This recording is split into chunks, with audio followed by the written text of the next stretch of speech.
If I had to describe this movie in a word, then I would say poignant.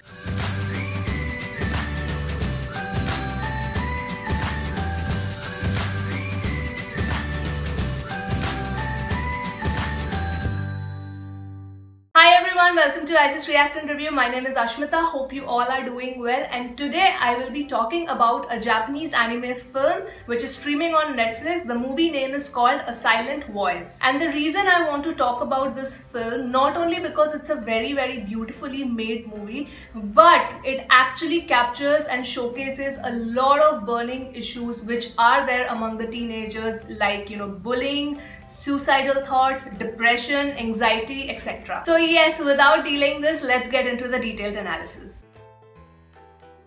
The two protagonists of the story are Shoko Nishimiya and Shoya Ishida. Shoko is a deaf-mute girl who gets transferred to a new school in 6th grade, and Shoya is the popular kid in that class. Shoko is a very sweet, innocent, kind-hearted girl. Now, because the class does not know sign language, Shoko communicates with her classmates via a notebook. Shoya, on the other hand, is a little uncomfortable with her presence because he really does not know how to deal with her. Shoko, on the other hand, tries her best to make friends with everyone in the class, including Shoya, and Shoya gets very uncomfortable because of this. Shoya as an individual is really intrigued by her, even though he's a bit uncomfortable around her, but he is actually really intrigued by her. But because he's the popular kid in the class, he really does not want to express his feelings or concerns or his discomfort, so he in turn starts bullying her. In the beginning, the bullying starts as teasing, but as the days progresses and Shoya notices that Shoko is still that kind-hearted, sweet person,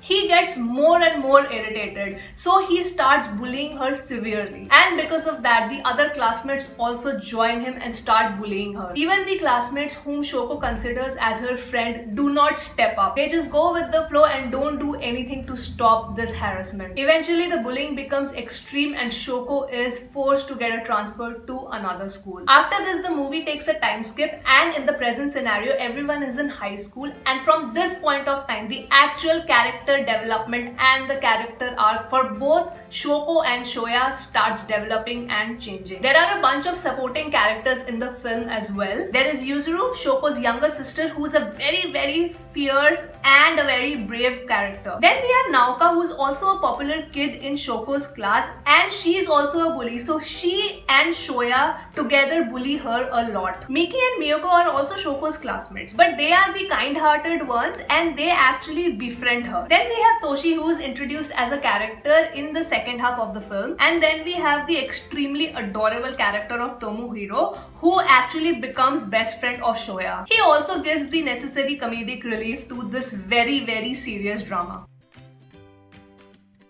Honestly, I really do not have any complaints for this movie, but probably the only thing that I did not like, or should I say wanted to have seen more of, were the character development of the supporting cast. Now I know that the movie is centered between Shoko and Shoya, but when you are introducing such a big supporting cast like the sisters, the classmates, or the friend circle, I would have wanted to see a much more deeper character arc for these people. So few of the supporting characters were really fleshed out well. For example, Yuzuru, who plays Shoko's younger sister, her character was superbly done. Then you have Tomohiro, who plays Shoya's best friend. Now he was such an adorable character, but I really wanted to know more about his background, because him as a character also did not have any friends. So I really wanted to know what was his background story, and I really wanted to know, was he being bullied when he was a kid? What was the deal with him? I would have loved to know that. And no, I'm not saying that I wanted a proper subplot. I'm just saying at least a little bit of background and context would have helped me. Toshi's character also really did not end up contributing much to the storyline. So that's about it really. I mean, it is really not a major problem. It does not break the flow of the film. It's just a very small gripe that I have.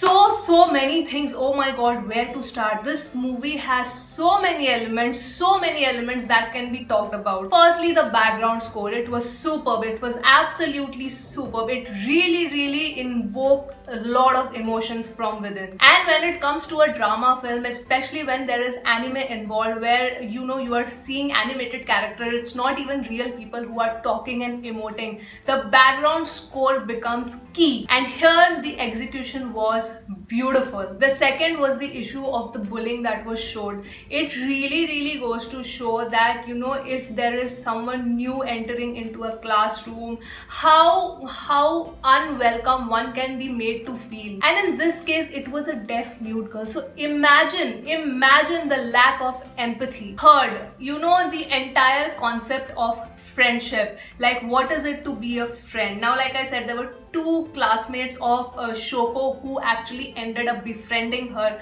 But when the time came to stand up for her, to stand up against all the bullying, they did not do that. Then, of course, in the later half, it was made to realize to both of them that how they were also a part of this system where they should have stood up for her, but they did not. So it really, forces you to think and really puts an entire question mark on this whole friendship concept, that what is it to actually be a friend. Fourth, depression and suicidal thoughts. For example, when Shoya realizes what he has done, it is too late because Shoko already gets transferred to a new school. But he goes into depression. He stops talking to his friends. He stops talking to anybody. He wants to commit suicide. He actually tries to commit suicide. So there's so many angles of his mindset that has been covered in this film. And it has also been shown that with these thoughts also, if you have just an ounce of willpower, if you have just one friend, one person by your side, you really can change. Then from Shoko's perspective, how she feels very guilty that she ruined everything, even though nothing was her fault. Like, she was the one being bullied, but she still blamed herself because there was lack of self-confidence. She was wallowing in complete self-pity, and that is why she wanted to commit suicide. She thought that if she was not living in this world, everything would be better for everybody, and she was just a burden. So the mindset with which she was thinking, I think both the sides were shown and portrayed really well. And in the end, how both Shoko and Shoya help each other to get out of these depressing feelings, it's so beautifully done. I completely fell in love with this movie. Also, this movie can be seen in a much broader perspective as well. For example, you can see the classroom in terms of a society, and you can see Shoko's character as a change which has been thrown into the society. Now, a society, functions in a very set way. So whenever there is a change that has to be brought, society shakes up a little. The way the dynamics of the classroom has been shown, that few people want to befriend her, few people are uncomfortable, there are people who are bullying her. That is something which happens in society at large as well. Specifically when there is some change that has to be brought, some people will resist it, some people will be accepting, some people will be open-minded enough to say, okay, these are the questions I have, why should this change be brought? So I could make those parallels as well. I would absolutely recommend all of you to watch it, because even if you are not an anime fan, this is a very important movie because it covers so many topics, and the score, the scenes, they are so well written. I mean, I was really moved. Now I'll give you a small example of a scene where Shoya comes into a self-realization that he has people to lean on to. He has a friend circle. So, he is accepting of the society and his surroundings. Then at that moment, he really breaks down and starts crying in that moment of realization. And that scene was so moving that I also started crying. I have just got into anime. This is the second anime that I'm watching. The first was Death Note.